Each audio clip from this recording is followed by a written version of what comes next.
And we are live Yeah. for another episode of Anime Academia.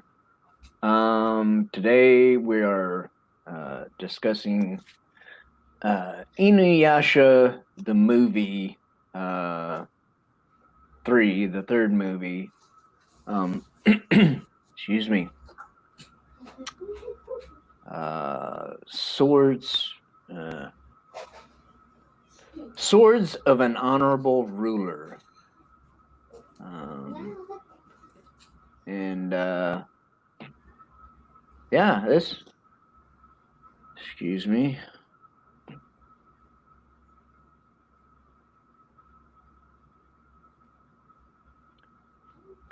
So this one started out pretty good.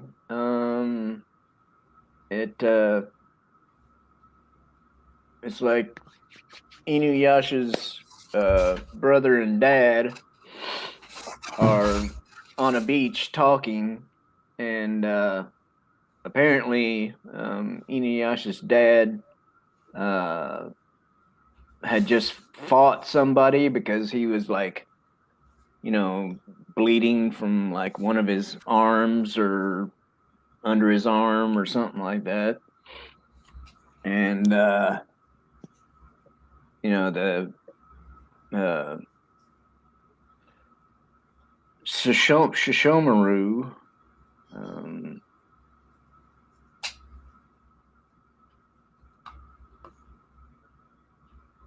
he's like, um, you need to just stay here and heal up or whatever. But I'd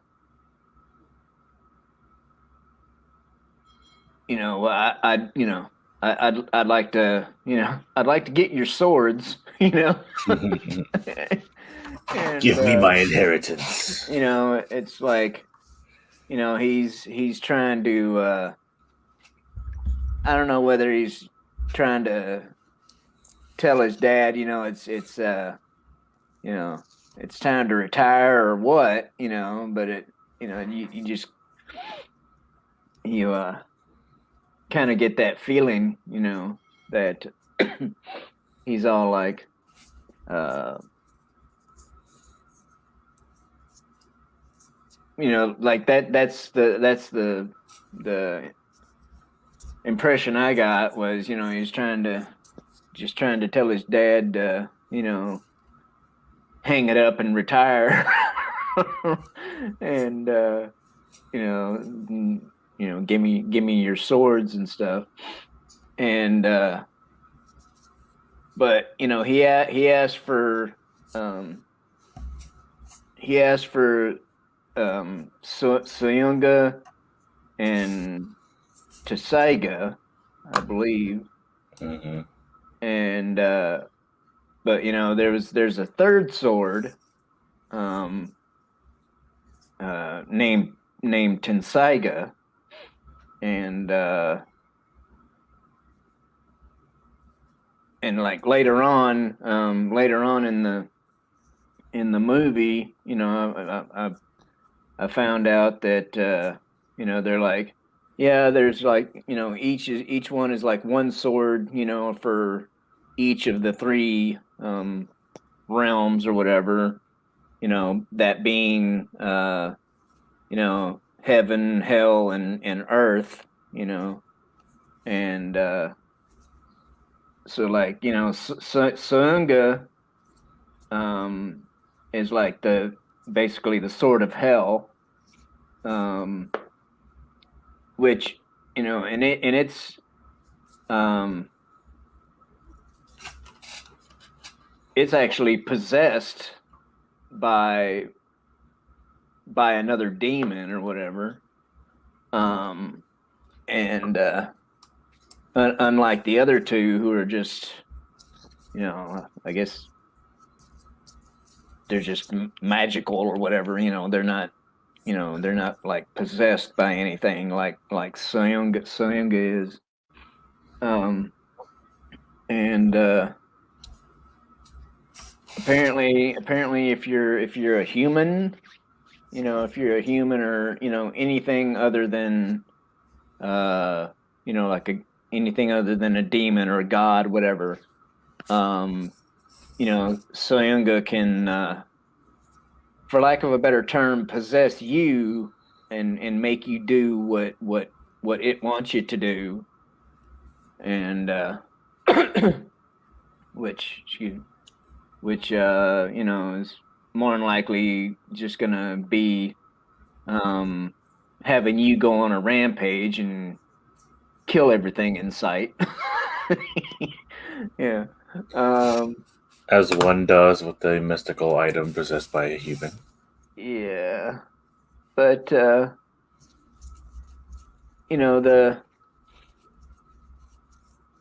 so we get to see Inuyasha's dad, which if you check like uh the credits or on like IMDb or others, all it says is Inuyasha's father. Um, but Taisho. I had the closed captions on, and noticed that they threw up his name a couple of times when he talked, and yeah, it was like Inu no Taisho. Um, but I don't know what the significance or whatever of his name being, like broken up into Well, I think three parts. Inu, But, I think it stands for dog in Japanese, and that's kind of what he is a dog demon. right? Yeah. He's a So great dog general. great dog demon, whatever. Yeah.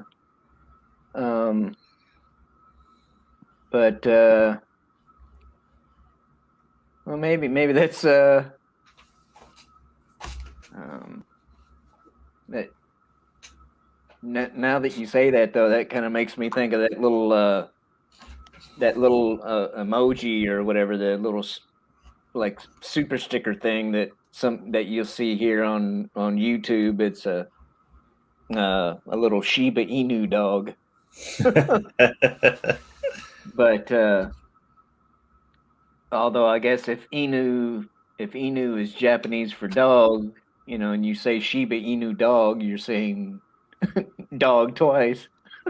Anyway, It's but a tautology. right, but I mean, but on this one, we learn Inuyasha and Sesshomaru's dad's name, and on top of that, we learn well, actually, we get to see Inuyasha's birth, Yeah. and learn like his mom's name, Izayoi. Yeah. um and the one of the interesting things that I saw, that like I guess I didn't pick up on until I had read something somewhere else. But so that this I guess she was like I don't know, the lady of the house or something, because the one guy um who's kind of the bad guy in this movie. He uh oh, where's his name? It's a long one. Takamaru. Yeah. It's like anyway, he's like one of Zoya's generals or something. He's the like one of the servant ladies called him Lord, Lord Takamaru, so he was of some importances, but apparently he was like secretly in love with Izoe, and but he was not happy at all that she had gotten fallen in love and gotten pregnant by a demon, and so like he stabs her with a spear, and it's like you're like, oh, okay, and he walks away, and he pretty much says it, says what I just said, about being in love with her, but he he had to kill her because she fell in love with and got pregnant by a demon, and then we hear the baby crying, so it's like, okay, and plus after he jabbed her, we saw her, like looking up at the moon, and basically, calling for Taisho. And but we see like this big pool of blood coming out from under the the birthing tent or whatever it is, that's around her. And but like I said, then after that, they're showing Takamaru walking off, and hear the baby cry, and then Dad shows up, and him and Takamaru do a little bit of sword fighting, and Taisho cuts off freaking Takamaru's left arm, and proceeds to go into the building, and he's like, all right, he's like, set the whole place on fire, burn him to death. And so then freaking Taisho goes in there, sees her laying there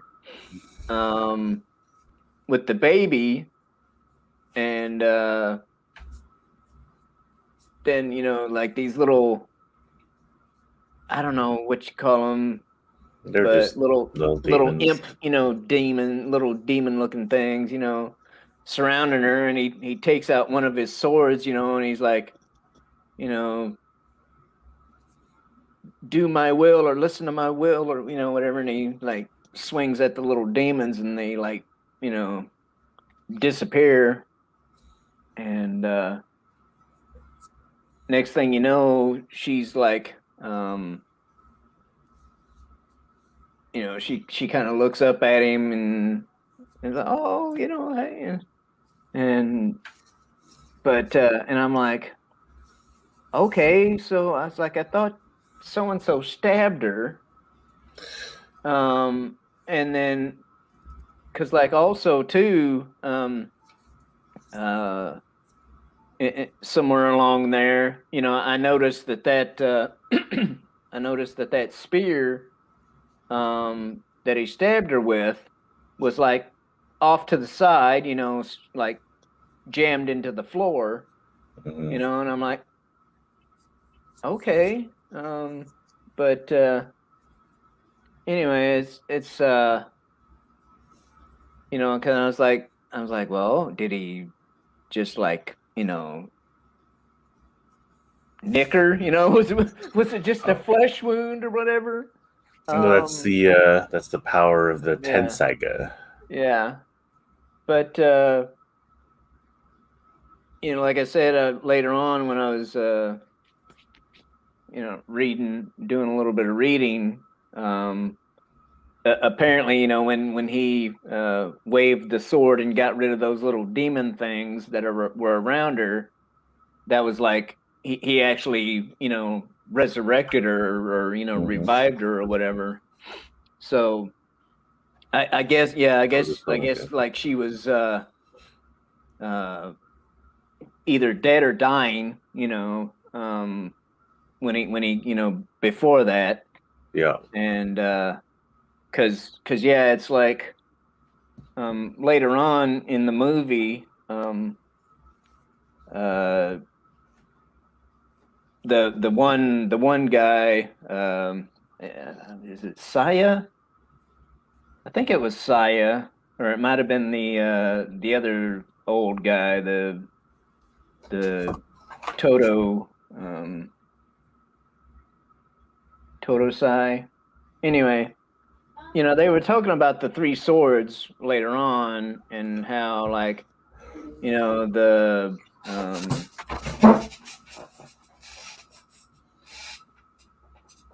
Soyunga, was basically the sword of hell, and it could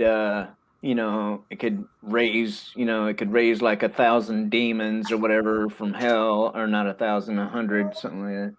Hmm. And then Tessaiga, the sword of earth, could take out like 100, 100 of your enemies all at once, or at a time. And then Tensaiga uh, could basically bring 100 people back to life, you know. And so, that kind of helped me go, oh, okay. So, um, he brought his, baby mama back to life. And, he, and then, like he gave her, this cloak to put over her, and uh, come to find out, in my research, I guess, that what he put over her was what Inuyasha,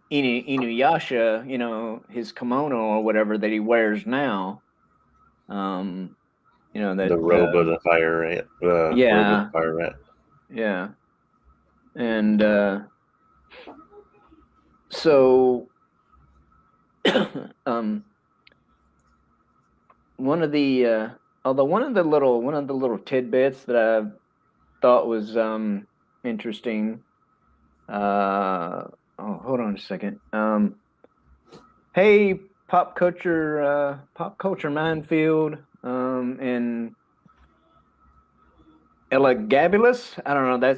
I think that's how I've been hearing people pronounce it. I don't know if that's how you actually pronounce it or not, but anyway, welcome, if you're still here.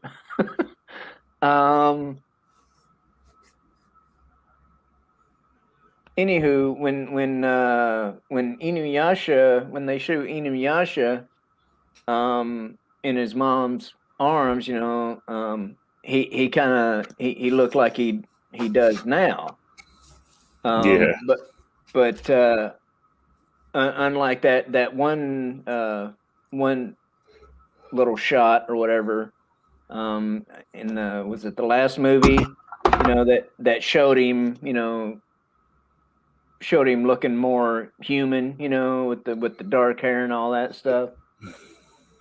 Um, anyway, I thought that was kind of just a nice little tidbit or whatever. Hmm. But one of the things that another thing was, like, he was like having a flashback or whatever, um, of his mom, and I guess they had found them a place to live or whatever, and he was like I don't know, probably like a 10 or 12-year-old kid, something like that. And he was trying to play, a game with all the other people, and they're like, okay, well, here, go, go get the ball, and as he's off running to get the ball, they all just leave, and it's like, oh, that's Poor like kid, this, like them sons of bitches. right? But you know, um, the I thought one of the other cool things though was when when the sword when Soyunga got out of the sheath and I'm done now. stuck itself in the ground, and it's like, oh, and Saya's like, yeah, if we don't do something, this is what's gonna happen to, your world, the modern world, because they were in Kagome's time, at that moment, and old Inuyasha is like, I'll take care of this, and he grabs it, and I guess it's because he's part human that this happened, but the sword like just attached itself to his arm, and made him start going a little crazy. Mm-hmm.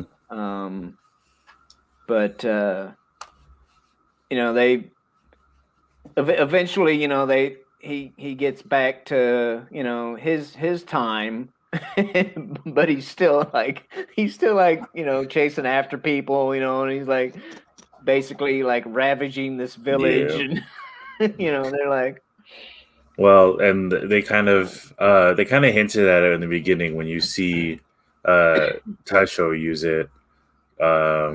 He has to. He's a strong enough demon. He kind of he commands his swords. When he tells the Tensaiga or the Tensaiga, do my will.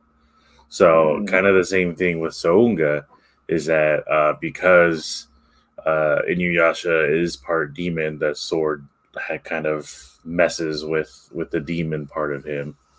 So that's kind of why Inuyasha had completely lost it, because sensed that he was a demon and just tried to take control of him as well. But Inuyasha wasn't strong enough. Well, yeah, I mean the human part of him or whatever was, that was allowing the sword to mess with him. But and there was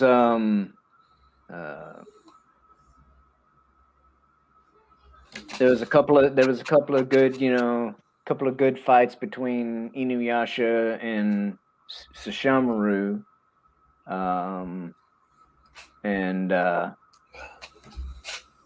like one, he still Inuyasha still had Soyunga attached to him, and he was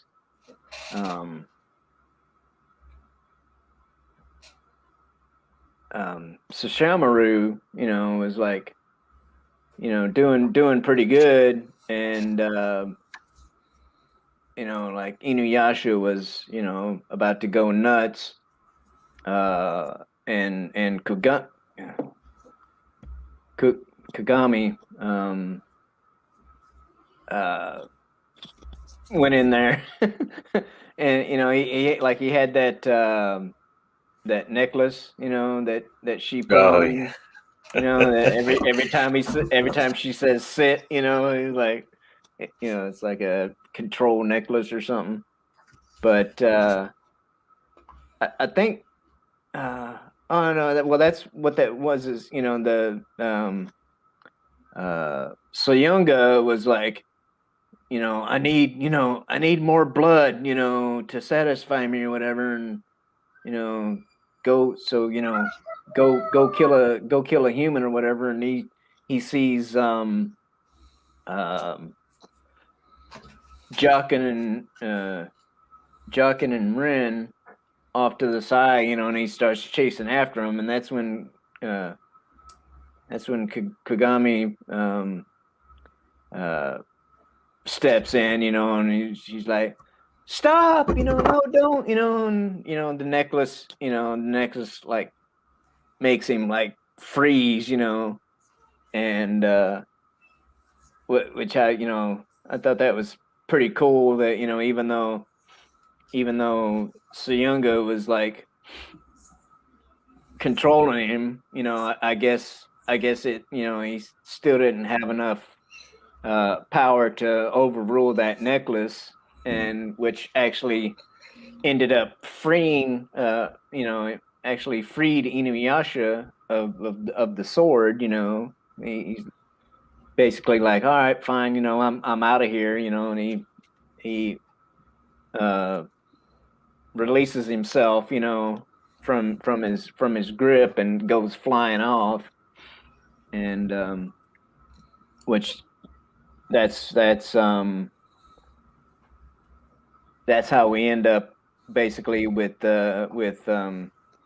Takamaru coming back into the picture, because he went to the Suyunga flies off and finds the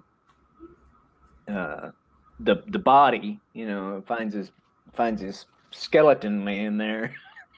he's like come back to life, and I will help you get revenge on the two sons of the guy that killed you, and that was a pretty cool scene too, when they show him, the skeleton, and then all of a sudden, Oh yeah, all the bits and pieces of flesh, start coming back onto him, and then he's like, looking human again, and then when which I can't figure this out, apparently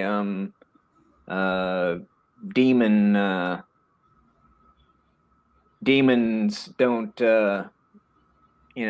rot away, like the rest of us.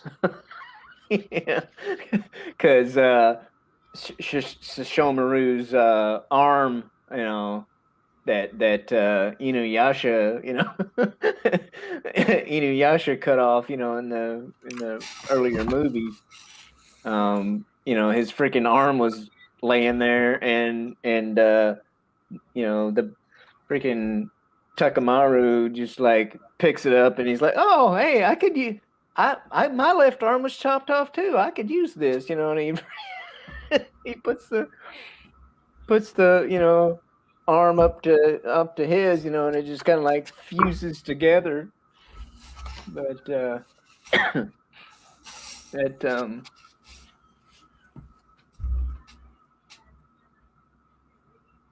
they I don't know, but I really like all the way they do this kind of stuff, with between the action and but the story in with it, and they still throw in like bits of humor and stuff, but the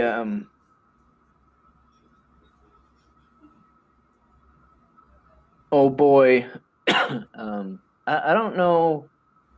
I don't know whether it's his old castle or what that that he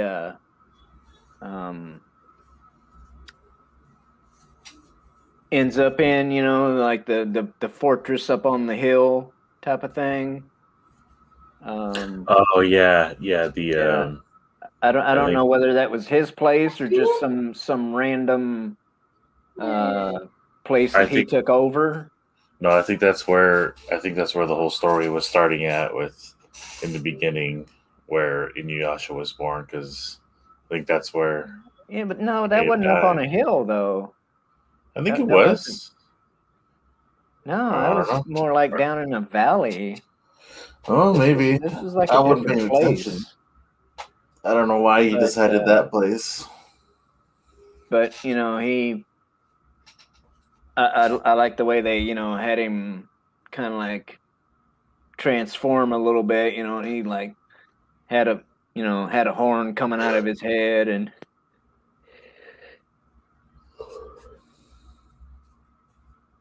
a little bit of sneeze there. Oh, bless you. But you know, him and Soyunga, you know,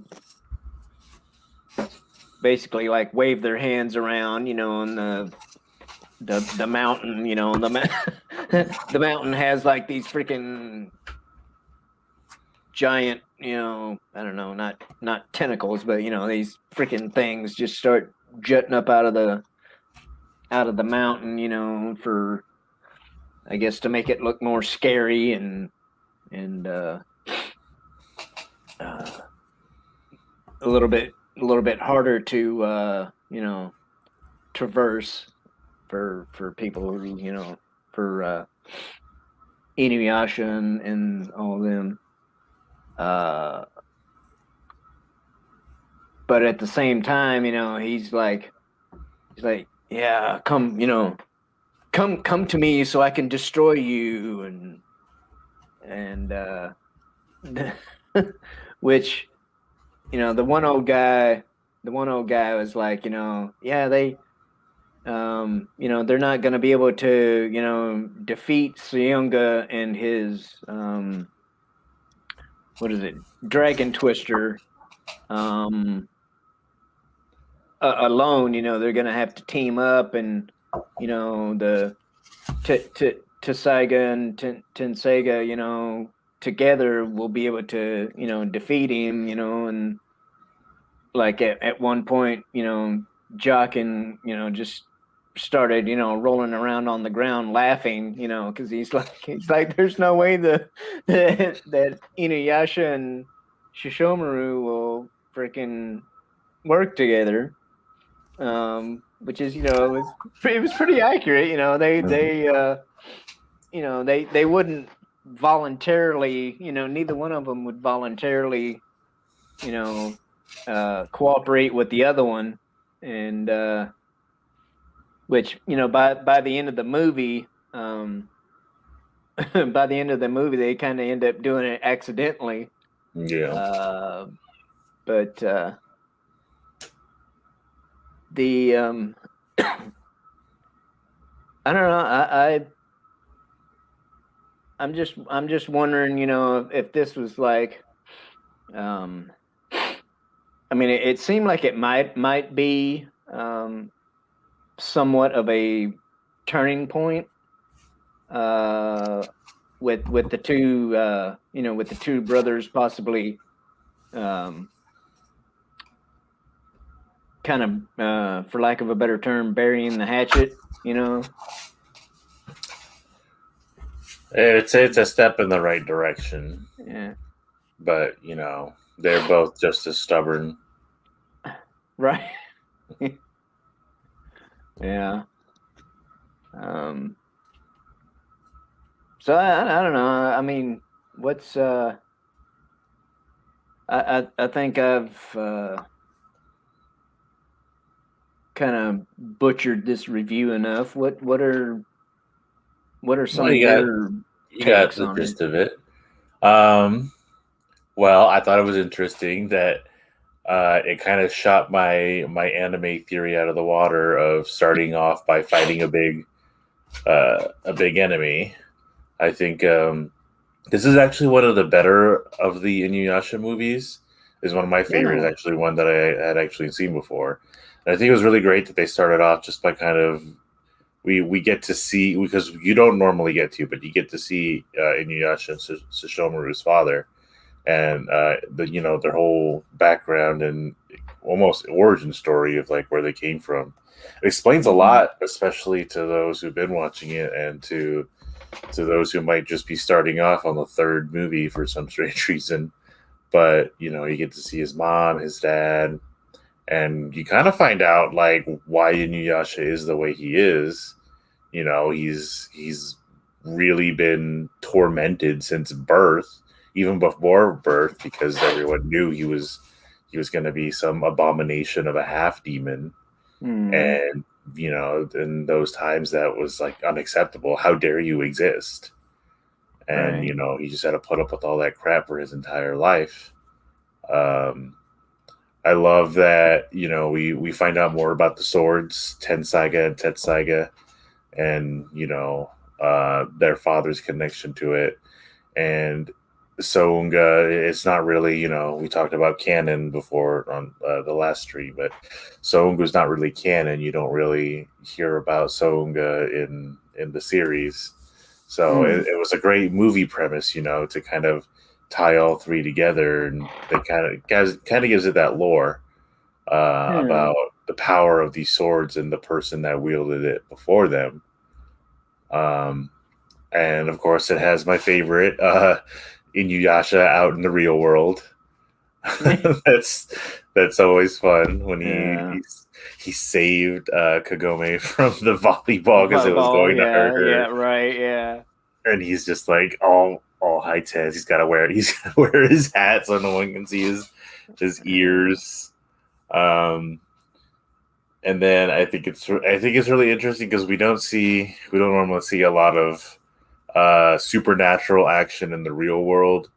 The only thing we normally see is, you know, Kagome going into the Bone Eater well, but you know, Inuyasha doesn't have as much power in the present time than he does back in the feudal era, just because, you know, I suppose that diminishes over time is what I'm assuming. So his because that's why he was trying to get back into the feudal era, because you know he might have had more control over it, even though he really didn't have the power to, you know, overcome Sounga at the time. But you get your classic rivalry between Sesshomaru and Inuyasha, which is always fun because they're always trying to kick each other's ass, saying whoever's better, but they always end up at a stalemate, and Inuyasha is always thinking he's winning, and Sesshomaru just doesn't give a crap because he's got better things to do, except he doesn't, because he's always trying to get Tetsaiga. Jockin is fucking hilarious. I love that guy. Like, he's every time you look at him, he's just doing something stupid. He's like a comic relief Gollum or something, always following everyone around and always kissing Sesshomaru's ass and making fun of all humans, even though a good majority of them. Myoga is like the other side of the coin there, you know. The little flea guy. They even kind of look like each other. Yeah. Except one's green and bigger. But I love Jockin because he's got that annoying voice, and all you ever hear is Lord Sesshomaru, Lord Sesshomaru. Yeah. It's like the only thing in his vocabulary other than, you know, praising Lord Sesshomaru before he says Lord Sesshomaru.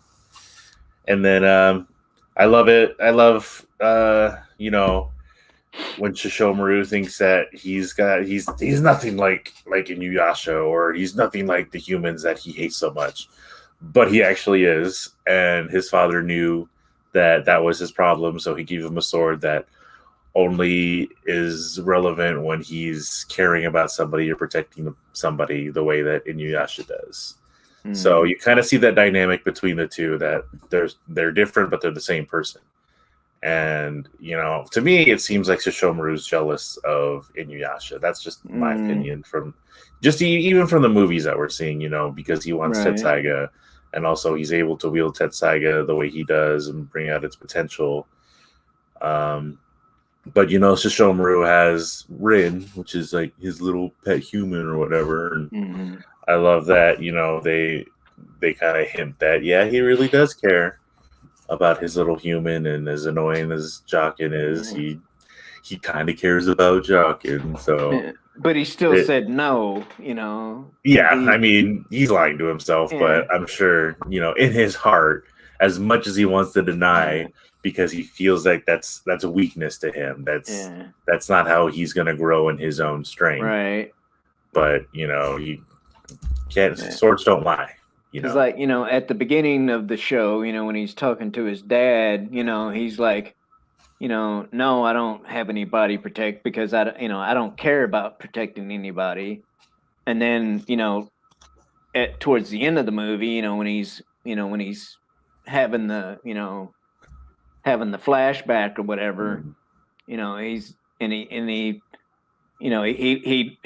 looks over, he looks over towards, or Jockin and Ren, or at least he's thinking about him, because it shows him and then it shows them, and kind of going back and forth, and but then like I said, he still says, no, I don't have anybody to protect. It's like, like it's like you're sitting there, you're sitting there thinking about your two companions, or servants, or whatever they're supposed to be, but he's still gonna say, no, I don't have anybody. No, like, Lying to the ghost of your father, like, yeah, really? That's how petty you are. That's how stubborn you want to be. yeah, But yeah, that's it ties together nice at the end where they inadvertently help each other to defeat Soonga. And where it's like, yeah, we inadvertently, sure. You keep telling yourself that you don't care about anyone and that you're not trying to kill, or you're trying to kill Inuyasha all the time, even though you're seen plenty of times in here getting him out of harm's way. Oh, you're just in my way. Like, yeah, right. Okay. Both of them are like, no, you move. No, you move. That hit was meant for me. I was gonna take it. Yeah. Yeah, I love it. They're brothers and they don't know it, but they're brothers and they do know it. And it's funny how they try and play it off. But yeah, that's all I got. Yeah. Yeah. Which I'm trying to recall, because like, the Soyunga, did like the Twister thing, and then Inuyasha, did his like backlash, but I'm trying to remember what caused Shishomaru, to add his little thing that that Tenseiga does, because it's like, because it still didn't seem like they meant it, like they still didn't mean to do that, but the way things happen, they each one of them, with Tenseiga and Tenseiga, did their thing, and it, and it combined, and defeated the Dragon Twister, but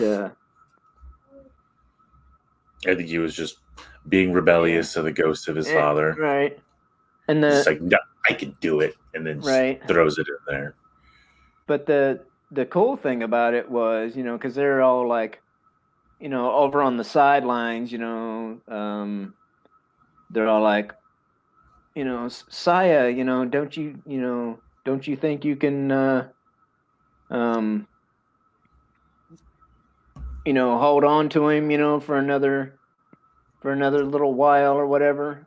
And he's like, well, I don't know, I might, but I've already, done it for a while, and I'm old and all.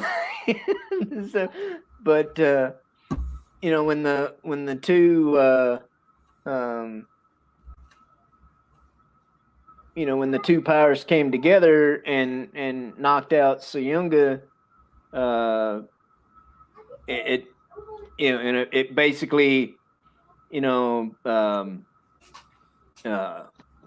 it basically forced the sword back down into hell, where it could be where it could be held permanently. I thought that was a nice little touch. So I said, okay, well, we don't have to worry about holding on to it no more. We sent it to hell, so it can't come back. Yeah, that's what we need is these two fighting over another sword. Yeah, but I do think that I do think it might be dawning on Sesshomaru why why he was left with Tensaiga, instead of the sword that he wanted, which is Tessaiga. It's like his dad and the powers that be were like no, you need this sword to kind of balance yourself out a little bit, Mm-hmm. Mm-hmm. and it's the same with well, kind of the same, but maybe still a little bit different with Inuyasha and Tessaiga. Cause not because it's he Inuyasha doesn't have the the mentality of I want to take I want to take things over, Mm-hmm. kind of like his brother does, but he's he goes around, and defeats demons and other bad guys, with the appropriate sword that he needs. Yeah. So well, with Tetsaiga, I think what he did, you're right, when it comes to Tensaiga and Sesshomaru, he's giving that to him so he can grow himself. Because obviously Sesshomaru has the power. If he had Tetsaiga, he would, dominate the world. Is basically what he just wants, all the power. And you're right, it's kind of the same thing but different with Inuyasha, where since he's a half demon, people hate him for being half demon, and regular demons think he's weak for being half human. But I think his father gave him Tetsaiga because it takes a lot of potential and power to fully unlock the powers of Tetsaiga. So, normally for a demon, you'd be able to, if you had that, you'd be able to, draw the full power. But because it's a challenge for Inuyasha, he has every confidence that his son will rise to the occasion. And as these movies are proving, he's taking the sword, and he's stepping up, and he's taking out demons that full-blooded demons that should be overpowering a half demon, but because he's just as stubborn probably as his father, but he has his blood running through him, he's able to step up to the plate. Well, which that's one of the things that they mentioned in the movie. He's like, yeah, I am half human, but humans are among the most stubborn creatures, and we don't know how yada to yada, quit. It's like like the one, in fact, I think it might have been both his brother and the bad guy, or like, said something to him, about giving up, and he's like, or like, do you not know when to give up, and he's like, he's like, it's not the fact that I don't know when to give up. I don't like to give up, and that's part of my my human side, is like, we don't, a lot of us don't like to give up and all that. But yeah, it's there's all kinds of, nice little messages in this one. It's like, you get the older brother who, thinks that he, should have gotten everything, but dad, dad and the the other guys, are like, well, no, we're gonna give you we're gonna give you the sword that you don't want, and hopefully it kind of balance you out or humble you a little bit, and we're gonna give the other sword to your the sword that you want, we're gonna give to your brother, so it'll help him grow, and yeah, it's it was a cool movie. I really liked it. The that, well, the action's always good, but the story, kind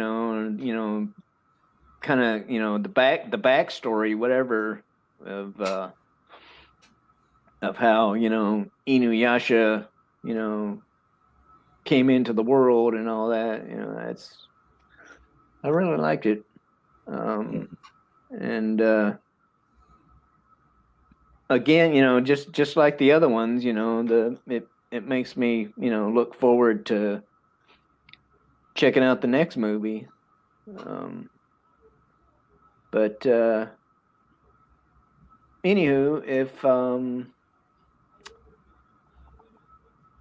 if there's anybody still in the chat, or if you catch this on the replay, if you haven't seen this movie, I mean, I guess this would, kind of spoil it. What we've talked about might spoil it a little bit. But at the same time, I think you'd still do good to check it out, even if you haven't seen it, or if you have, when this thing, when the comments come up on this thing, please, please comment and let us know what you think about it. But I think I don't know. I think it's safe to wrap this thing up. We've been yakking about it for almost an hour. So I appreciate anybody who stopped by, or who will stop by, on a replay. And until next time, I will bid you fair winds and following seas. Take care, everybody. Bye.